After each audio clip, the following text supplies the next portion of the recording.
Terungkap pelaku yang membuka pakaian dan mengangkat jasad Amalia ke dalam mobil. Yosep Hidayat ternyata merupakan eksekutor Amelia Mustika Rato di kasus pembunuhan ibu dan anak di Subang. Bahkan Yosep sendiri yang menggendong jasad Amel hingga dimasukkan ke dalam mobil Alphard.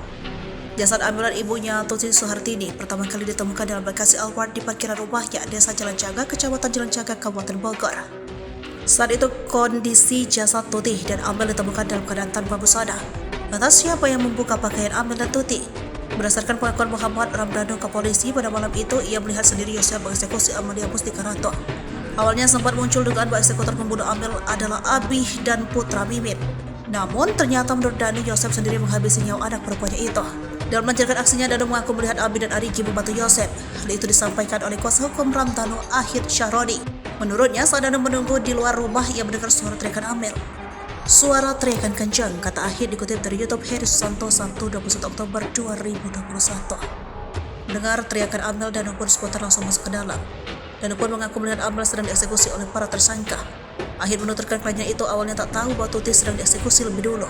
Setelah Amel selesai dibunuh oleh para tersangka, Danu mengaku hendak menunggu di luar lagi. Namun saat itu ia melihat korban Tuti bibinya sudah tergeletak. Berdasarkan pengakuan Danu, setelah itu dirinya diminta Yosep untuk membantu mengangkat mayat Tuti ke ruang TV. Danu juga membantu mengangkat mayat Tuti hingga dinaikkan ke mobil Alphard. Namun menurut Danu, yang mengangkat jasad Amel adalah Yosep sendiri. Diduga sebelumnya dimasukkan ke mobil, jasad Amalia Mustika Rato dan Tuti Suhartini lebih dulu dibersihkan terlebih dahulu. Danu pun mengaku kalau yang membersihkan mayat korban adalah tersangka Mimin. Dikatakan Adib diduga aksi Mimin membersihkan jasad Tuti dan Amel yakni untuk menghilangkan jejak. Namun belum diketahui siapa yang membuka baju Amel, apakah mungkin Mimin sendirian yang membuka pakaian kedua korban. Download Tribun X sekarang, menghadirkan lokal menjadi Indonesia.